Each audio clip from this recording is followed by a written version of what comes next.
This is Donald Parham. You're listening to Chargers Unleashed, part of the LAFB Network. Stay jiggy. Hey, this is Chris from the second, Chargers outside linebacker, and make sure you check out Chargers Unleashed.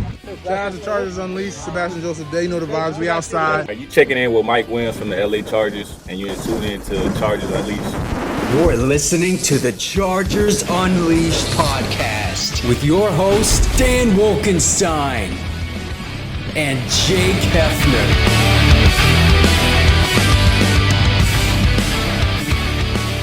Welcome to Chargers Unleashed. Dan Wolkenstein, Ryan Dyrud here filling in for Jake Hefner, who has gone on vacation for the holidays with his family. Again, welcome to Chargers Unleashed. Your Chargers are playoff bound. We can't wait to talk about all of this with you. Before we go any further, this episode is brought to you by BetOnline, Charger Bolt Family, Rock Solid Sports Memorabilia, and Athletic Greens, which we'll talk about here in a bit. If you have not listened to us before, welcome. You can find us on Instagram, Facebook, Spotify, Twitter, Apple Podcasts, YouTube, everywhere. Be sure to like and subscribe wherever you find us. Leave a review. Say hello, if you will. Ryan Dyrud. My man. Welcome What's to up? Chargers Unleashed. Happy holidays. Merry Christmas to you and yours. How are you?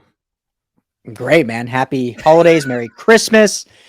Back in LA after spending about 10 days out in frigid Colorado in the snow. But it was good to be with family, and Mia got to play in the snow and have a lot of fun with Santa and grandparents and stuff. But happy to be back. Happy to be talking our playoff bound Chargers. We can finally say again, expectations were high this year. It's been a roller coaster, but as of now, they've met those expectations being there in the playoffs. So excited to get in with you. Thanks for having me fill in for your better half, Jake. Hopefully he's having a good course. time And my he is. better half, my more pessimistic half, he picked a great time to be MIA when the Chargers clinch a playoff spot.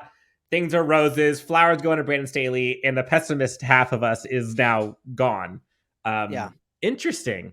Yeah. I guess I shouldn't say better half. He's the worst half, considering he's the glass half empty guy. He's the more pessimistic half for sure. Yeah. For sure. Yeah. But Chargers beat the Colts 20-3, clinch a playoff spot, 17-point victory. Chargers most likely are going to end up being either the 5 or the 6 seed. I think the 7th seed is kind of out of reach unless a crazy amount of things happen. Before we go any further, let's talk about our friends over at Athletic Greens. Everyone knows I got my little shtick, 3 ice cubes. I put in the shaker, an ounce of the Athletic Greens or AG1.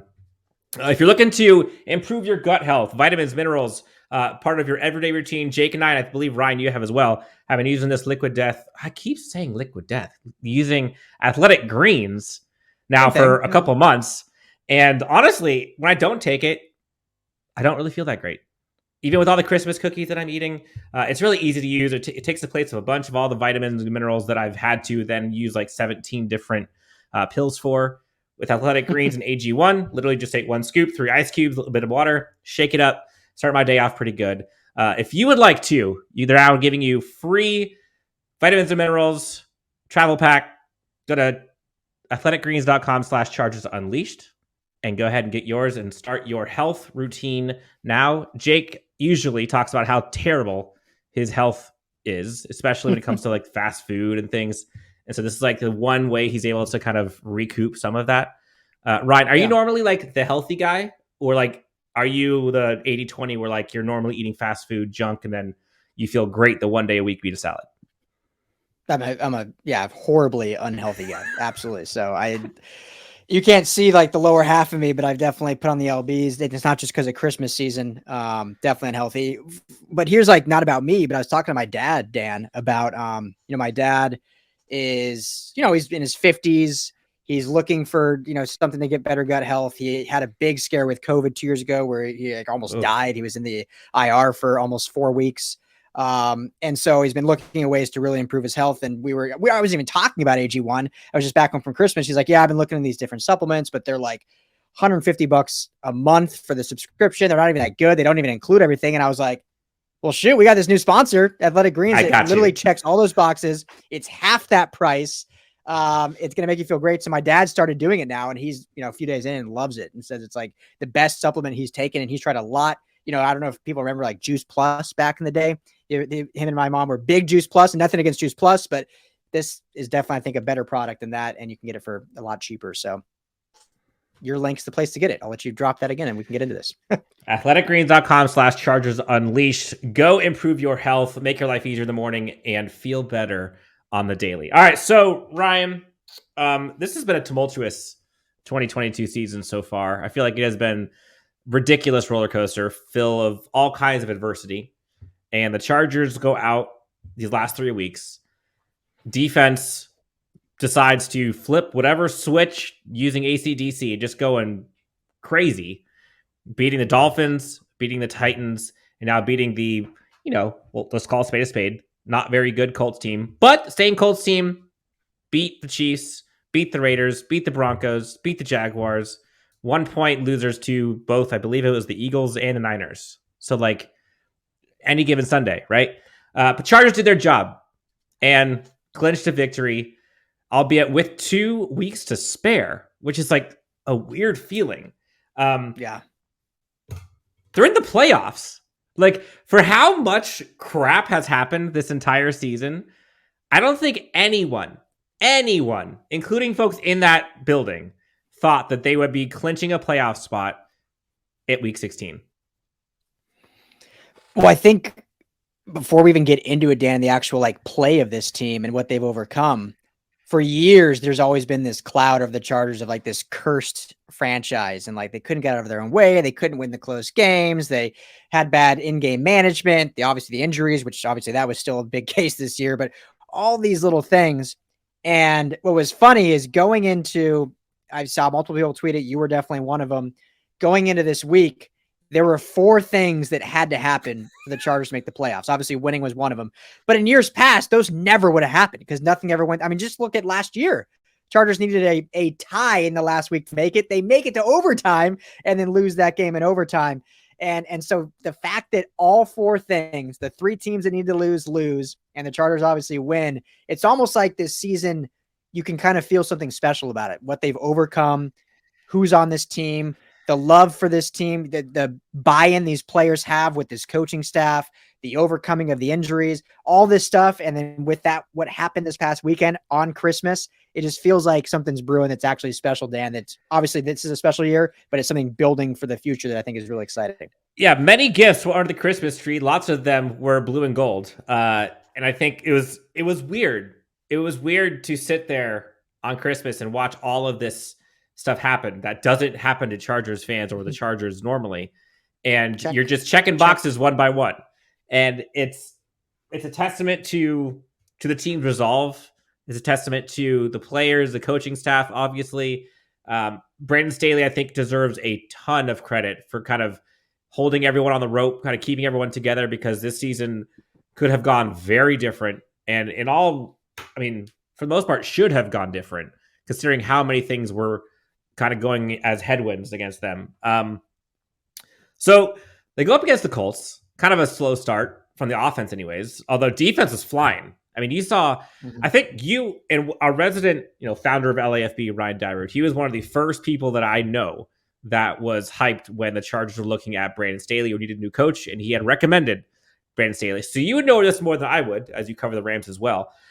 One of the things that I noticed about his time with the Rams as defensive coordinator was, yes, they had Jalen Ramsey. Yes, they had Aaron Donald. Obviously, they're superstar players. But if you go back and look at the stat sheets and just the overall numbers of that defense, it wasn't like those 2 guys were filling up stat sheets and, getting 15 sacks and getting 10 plus interceptions. It was a team thing. And everyone ate, it felt like. You saw John Johnson go out and do his thing. You saw Sebastian, just the bunch of guys that all filled up the stat sheets. By the end of the season, there was I'm forgetting what it was. There was 6 or 7 guys each having 6+ sacks, a whole bunch of interceptions, tackle for loss. Then fast forward to this last game. Mike Davis, interception. You saw Asante Samuel Jr., interception. Obviously, Derwin James does his thing, gets his pick. And then you're seeing sacks from Chris Rumph, Morgan Fox, Kyle Van Noy, Drew Tranquil, Kenneth Murray, Khalil Mack. Everyone is kind of doing this as a team. And I think that's a staple of Brandon Staley's defense. And when you see this defense do well, It's when they are doing well collectively and not just needing their closers to close, which is nice to have them.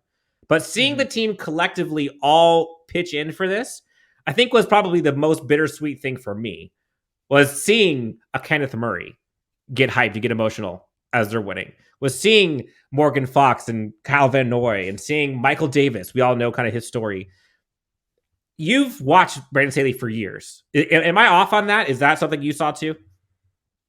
No, you're not off at all. 100%. I mean, that's the biggest thing. We've talked about it a lot. I know I've talked with you about this defense is, it requires every single person doing your job. And yes, you can rely on some star power at certain positions. And the way they build the defense out is you want a star at each level. So you have that, which they built this Chargers team with that, with, Bosa, and they obviously added Mack. You got Dyrud on the back end. You draft Asante Samuel. You draft, guys like Kenneth Murray, who obviously that was pre-Brandon Staley, but guys in the middle that can be athletic. And so they built it on that. But then the big thing, Dan, that I think, because everyone always said, and rightfully so, is like, all right, here's this defensive guru, but like, why are they so bad? Why are they struggling? Yes, there's been injuries, but last year, last in the league against the run. This year, the first 10 weeks or so, almost last against the run, very bad in points allowed. What was it, 27 or so? And the biggest thing, and I don't think enough people really talk about this, and I know it seems like so logical, but I just don't think we saw it happen until now, this past 3-4 week stretch, is two things. One, players have to fully buy in. And there's a difference between saying yeah, we love Brandon. We trust his system, yada, yada, knowing it. There's a difference between that and like 100% selling out and buying in. And then two is that your defensive leaders, whether it be your star players or just vocal leaders, are really stepping up in a leadership role and holding people accountable. And I think in last year and even weeks past, they were relying so much on a Derwin James to make the play, relying on the guy next to them to make the play, and not saying like, if I just do my job and do it great and buy in, I trust this system to be great. And now we've seen, Dan, these last 3 weeks, obviously no Joey Bosa. We've seen Derwin James for one quarter because he got suspended last week.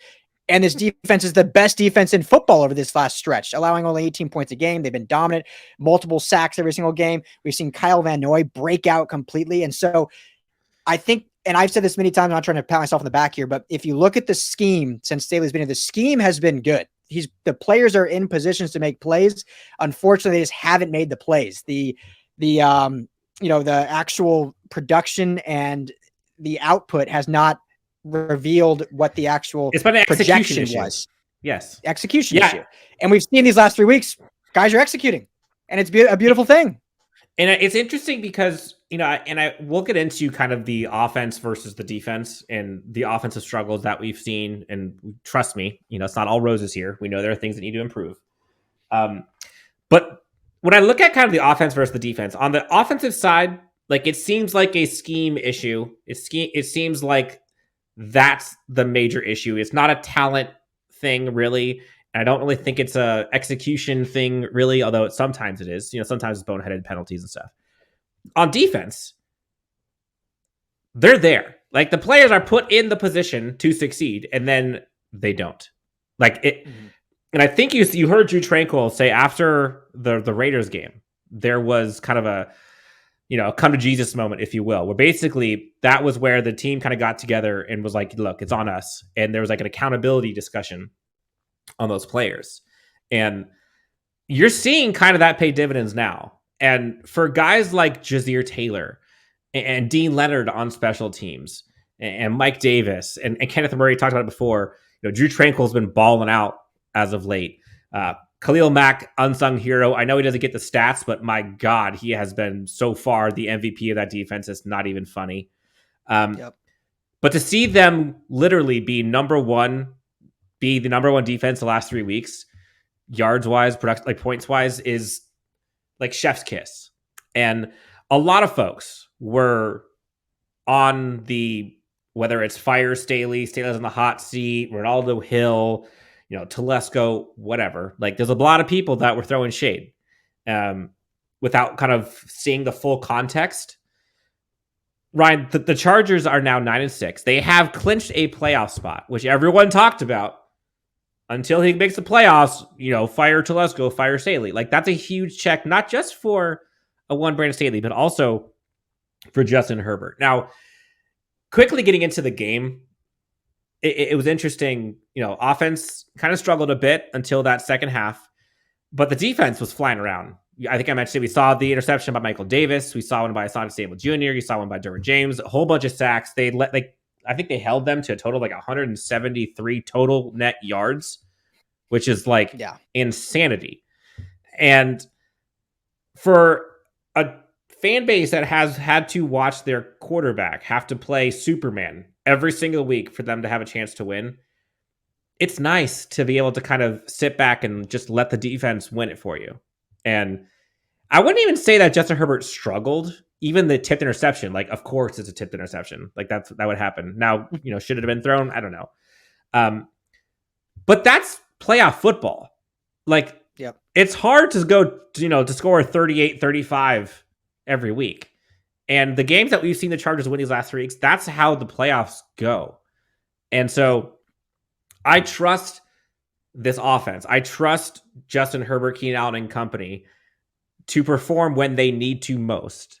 The defense has been the question mark. So if the defense is good, okay. And now you got, possibly Joey Bosa coming back, possibly Rashawn Slater coming back. I know Derwin James was, ejected because of the hit. Now concussion protocol. I think he's fine considering he was partying like crazy in the locker room with everyone. This is what you want to see as a team that's peaking at the right time.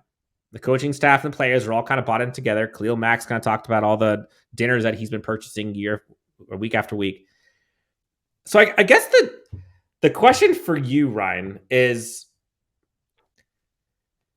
how confident should the Chargers fans, or how confident are you in this Chargers ability to succeed in the playoffs? Regardless of seed, regardless of who we're playing, but just ability to perform. I mean, I'm real confident, and I've been confident all year that they would get things right. Now, you said everything. I don't need to repeat it all. I think the offense definitely still needs some tweaks, still needs some improvement. But the important thing with that, as you alluded to, and we even challenged Herbert a few weeks ago, I think leading into the Miami game together, we did a show. And then I know me and my coach Jamal have done a lot, is even in games when Herbert's not good, if he can just be great when it matters most, then this team can beat anybody. And we saw that in Miami, we saw him be just the best quarterback in football that game. He was unbelievable that game. But the next week against Tennessee, I mean, I don't know if you guys talked about it much, but he did not play well against Tennessee. Herbert did not play well at all. But when it mattered most, on that last drive, the defense gave him a chance. I know they actually technically gave up the touchdown to tie it, but they only gave up 14 points. They gave him the ball back with 40-odd seconds. He got it done. And that was the elite play we're looking for.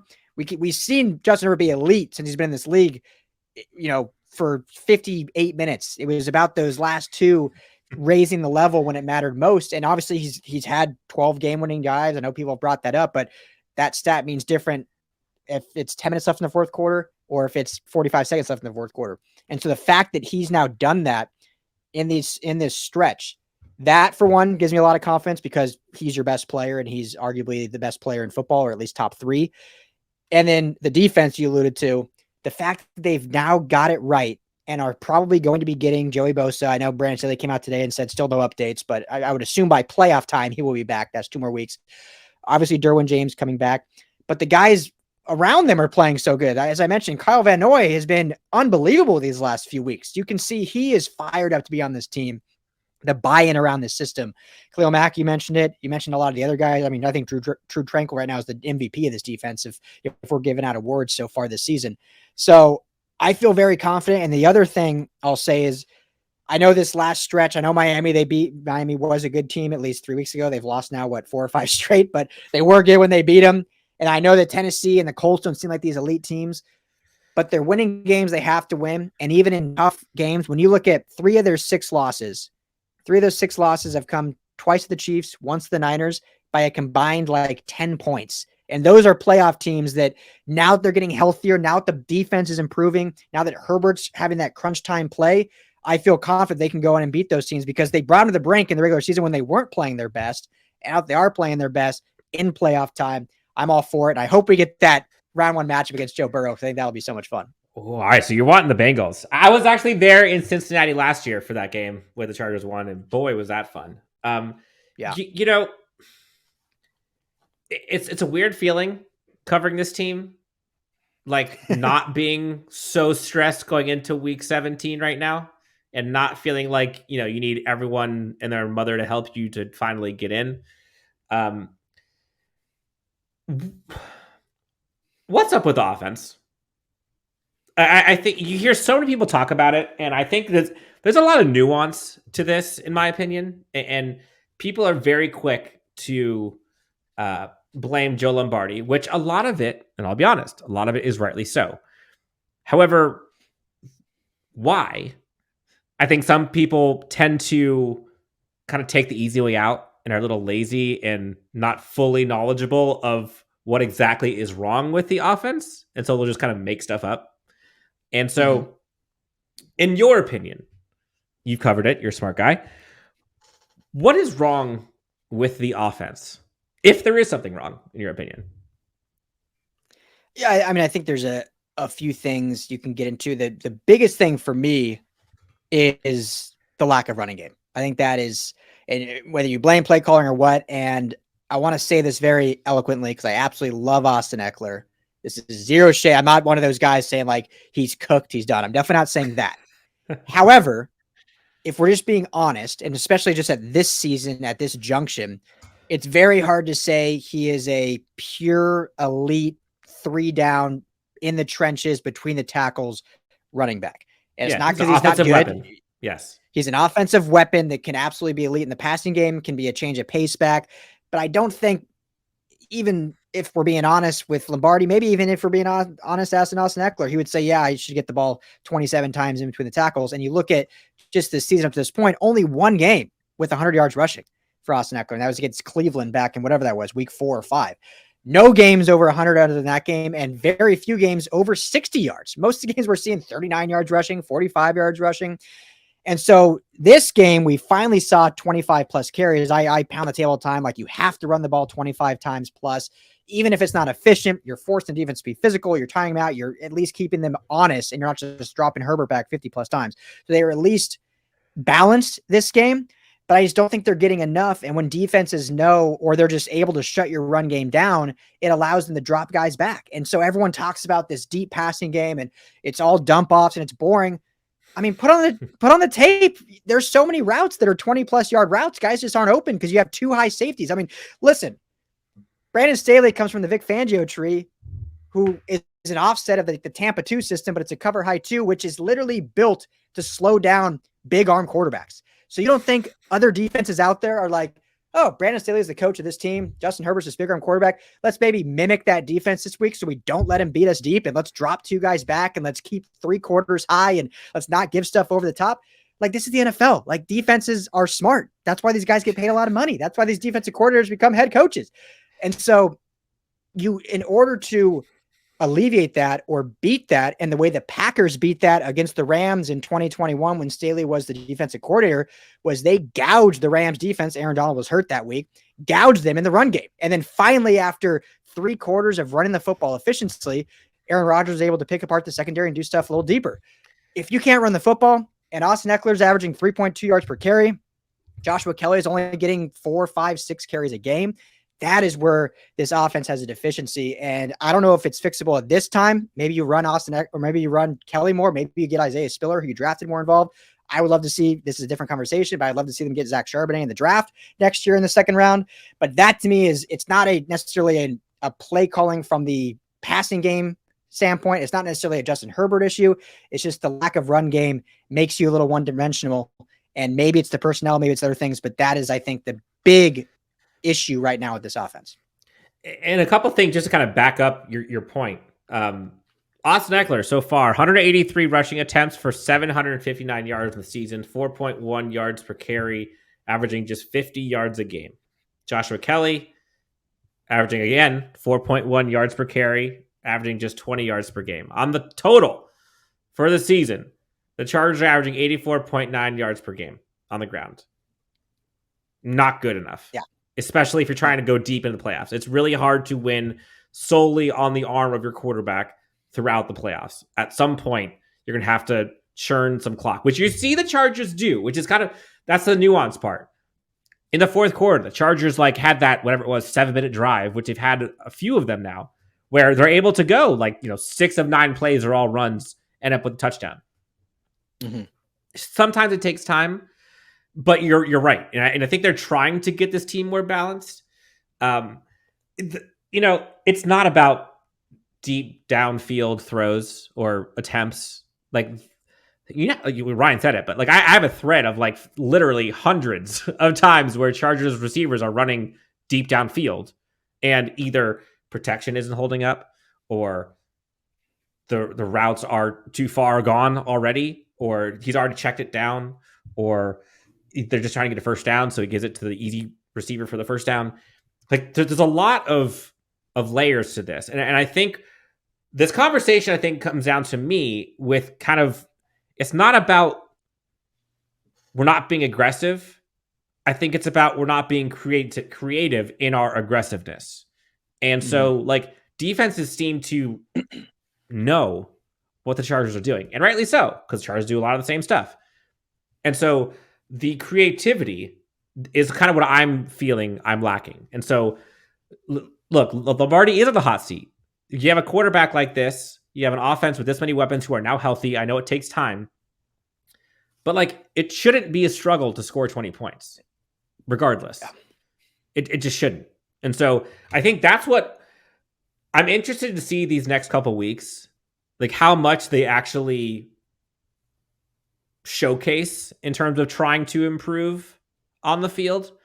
Because if you're Joe Lombardi, if you're Brandon Staley, would you want to show that now before the playoffs? A part of me is screw it. I'm playing vanilla offense the rest of the season until I can get in there, and then I'll let all my cards out. What?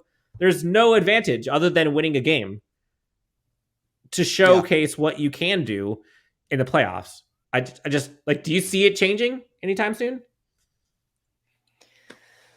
Oh, that's the $1 million question, right? We haven't seen it change to this point, and now they've clinched. So I guess why do change it? Part of it, I think, is them trying to do things when Keenan was out, once Mike went out. It's you're trying to keep things simple for the young guys and not put too much pressure on certain players here and there. You lose some offensive linemen. So you maybe dumb things down. You try to get quick releases for Herbert. But, at some point you gotta add, like you said, some more creativity to it, and I would assume we'll see more. When we saw, last year we saw a lot of fun stuff in this offense, and especially against the Raiders when they fell down, and then he kind of just unleashed Herbert and said, go do your thing. I think we might see more of that, but I don't know. He's definitely, I'm not a Lombardi hater like many, but I'm definitely at the point now where I'm not saying this guy absolutely deserves to be back. Even if they win a playoff game or two, I think he still deserves a very strong evaluation and decidedly so. We saw Staley move on from his special teams coordinator last year, who was a really good friend of his. So, I don't think it's out of the realm that he says, hey, our offense needs to be better. So, and even, I don't know. It's your question. I don't know. Special teams, and even the special teams last year, it was bad to start the season, but they actually improved very much so in the last month, 6 weeks of the season. And even still, he got rid of his friend. So I don't see this narrative of him being, so connected to Joe Lombardi and so loyal he's not get rid of him. I just don't see that. I think Brandon Staley is smarter than that, and I think he knows it's more important than just keeping your buddies. So I don't know. It's a little. Is there a guy weird. that putting you on the spot? Is there a guy you'd want as an OC heading into next year? So let's put it out there. Brandon Staley is going to be the head coach of the Chargers, regardless of what happens now. They clinch the playoffs. Yes. Nothing is changing that. So I want everyone to. You can disagree. I don't think you do, but Brandon Staley will be the head coach. But I definitely don't think there's a guarantee Lombardi will be the OC. There's still a chance, obviously. I honestly haven't even thought about who I'd like as my offensive coordinator. Have you put a thought into that yet? Not a lot, not enough. There's some potential out there, but yeah, definitely not enough. You could see guys that are OCs now, but aren't actually play callers that are, in good systems. Guys like Liam Cohen with the Rams, who's obviously now been under McVay for a year, was under McVay. And we've seen the success of guys under McVay. So, that's a guy I think to look for, but maybe Shane Steichen comes back. How funny would that be? Well, how funny is that? Everyone hated Shane Steichen. He'll be a head coach next year. He's like the hottest name in the head coaching circles. How That funny is and that? Sean Payton. Yeah, it's puzzling. I just think a lot of times, Ryan, there's so much black and white spewed by a lot of folks, both in the media as well as fans. And, black and white, like Chargers, they didn't make the playoffs, fire Telesco. Or, Staley should be fired because they didn't make the playoffs. And, over a long period of time, I think that narrative can hold weight. But there's always context and there's always perspective. And seeing what this Chargers team has gone through this season and how many times that they have been like backs against the wall and like needed to have something happen and did. And for them to kind of kick so many narratives this year, whether it's like they can't win close games, whether it's they can't win the tough games, they're not beating playoff teams, they can't, slam the door, they're always going to fail us at some point. They've give them credit. Like they have kind of answered the bell. And I think there were probably a large handful of Chargers fans who saw all of those check boxes and were waiting for that last one of the Chargers victory. And we're like, it would be so Chargers to lose to the Colts on Monday Night Football. Like that is so Chargers in the past, but again, didn't happen. And so I think they dominated. Staley, they dominated. I mean, that's and Brandon Staley deserves credit for that. And I know, like, it's wild to me that there are still folks who are, they put that asterisk of like, well, yes, this is how it should have been the entire time, or like, well, if he keeps doing this, then yeah, I'm okay with it. Like. Through all of that, your Chargers are in the playoffs. Like I don't know many coaches who could have overcome and risen above all the stuff that just happened. And so for the narrative of the organization to flip, for the aggressiveness to flip, for the stigma, for the fan base that is like rolling right now. Did you see the fans in Indy? I was like, holy smokes. The powder blues are coming. If it's not Herbert, which obviously Justin Herbert is probably one of the biggest reasons, if not the biggest reason. The next reason is Brandon Staley, is why this team is where it is. And I don't think it's close. And just the last point on that, Dan, to put it into some perspective, because I don't think a lot of people are really talking about this, surprisingly, considering it's in the same city. But you look at the Rams this year, and granted, they ended up losing Stafford for the season. And so the Chargers obviously did not lose their quarterback. And obviously Justin Herbert is a better quarterback than Matthew Stafford. I don't think anyone would argue that. But the injuries were similar. Now at this point in the season, that's flipped. The Rams now have more injuries than the Chargers. But when it was like at their peaks, they were both very similar. Rams did lose more on the offensive line, but Chargers lost more in skill positions until obviously then Cup and yada yada. But you could draw a lot of similarities, right? Rams won the Super Bowl last year. A lot of guys came back. Donald, you add Bobby Wagner. Obviously, you lose OBJ, who they only had half the year last year, but you added Allen Robinson. You get a lot of different guys in the offensive line. You get some new defensive guys. It's a 5-win football team, eliminated from the playoffs 2 weeks ago. Sean McVay, I think Sean McVay is a top 3 coach in the NFL. This year doesn't dissuade me of that. Mm-hmm. But you look at all the similarities in terms of injuries, in terms of narratives, in terms of all these different things. They play in the same stadium, yada, yada, yada. Rams are out after being the defending champs, could potentially, if they lose another game, the worst record ever for a defending champion. And the Chargers are in with a lot of similar injuries, the same positions at left tackle, at right tackle, at center. And so I don't understand the vitriol and the hate for, I mean, I get it for some of the coaching staff, but certainly not the head coach, because not many guys get through that, including the great Sean McVay was not able to get through that. And so that's one thing people just need to put in perspective. Like, this is pretty special what happened this year. I mean, the Chargers have more wins than Bill Belichick's team right now. Everybody was clamoring for Brian Dable. Chargers have just as many wins. And they've been decimated. Literally decimated. So let's pump the brakes. But look, I know this is kind of an emotion-filled episode, but I wanted to kind of just use this one. We'll get into Chargers versus Rams, the Battle of LA, quote unquote, which honestly, At this point, Ryan, it kind of feels like it's just going to be a block party for the Chargers fans at Thunder Alley. Like they're just going to be so happy just to be in the playoffs that we're just going to be everyone's going to be lit by the first quarter. Yeah. I think the Chargers do have something to play for. Obviously, they want that 5 seed. I think that helps them. I think going and playing a team like Jacksonville or Tennessee versus playing a team like Buffalo or like Kansas City or like Cincinnati, which I know you're clamoring for. There's a difference there. There's a difference in those teams. Chargers already lost to the Jaguars, but again, very different circumstances now, very different teams. And hey, if they get a 5 seed, crazy things could happen. Chargers could play a home playoff game in the second round. Who knows?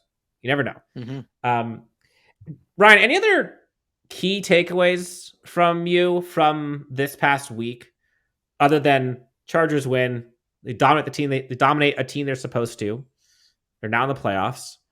Like, were there any other things that you heard, saw, that you wanted to kind of point at?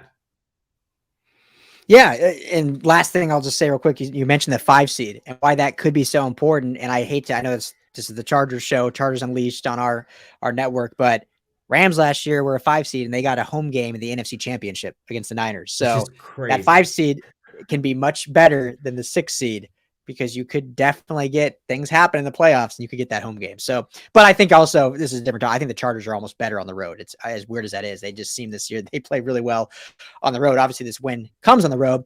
And, it's a great question. I think one thing that stood out to me was how good the defense was playing. And then Derwin makes that hit, gets ejected, goes like concussion protocol. And I think I even tweeted out, I was like, man, I love Derwin. I love his aggression, but you got to know I know it's not a playoff game. They had 2 more weeks to get in, but it's like a playoff type game where winning you're in. Like you hate seeing it when a player of his caliber just, I love it, but get yourself out of the game. Like you can't lose your best player. And you would think sometimes maybe in years past, weeks past, other teams, for instance, when that happens, you'd see the defense start to let up in a way, or at least on that drive, maybe let up. We saw it in, to compare another team, USC. I was at the USC Utah Pac-12 championship game. And there was a defensive sequence where Raylan Goforth, linebacker, had maybe the biggest hit I'd ever seen on the quarterback, on Cam Rising.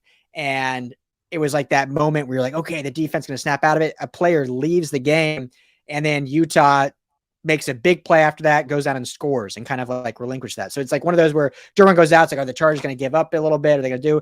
And it's almost like they clamp down more. Lohi Gilman comes in, obviously looks very comfortable after starting for 2 weeks. He played great still. And the defense just rallied around and said, you know what, next man up. I know it's a cliche saying, but we've seen it with this team. We've for sure now the last 3 weeks seen it with his defense. And that to me is a huge takeaway, because when you lose your best player in the, whatever it was, first or second quarter, I know this is not a good offense in the Colts, but it's still the NFL. You're still on the road, and to see them not even skip a beat, that is exciting as you head, 2 weeks heading into the playoffs for me. 0 for 10 on third down, which is impressive. I think they're literally the last 3 weeks run. I think they're like 18.75% third down conversion allowed in 3 games. It's like 6 for 30. I forget what it was, 6 for 30 something. It's remarkable. I will say, Derwin James being back, for how good the defense has been playing without him, let's just say for 2.75 games now, when he was in there, like, holy smokes, that was like a jolt of electricity for that defense. And that's why he's the heart and soul of this team, is how much he brings to this team. Do you think he's excited to get to the playoffs? Like, I can't imagine what a playoff Derwin James is going to look like now, given what he's gone through personally along with this team. Yeah. So because he was he was hurt in 18, right? When they made it in 18, wasn't he hurt, or was he healthy that year? He was good in 2018. That was his all-pro year. And then he was basically hurt the next 2 years.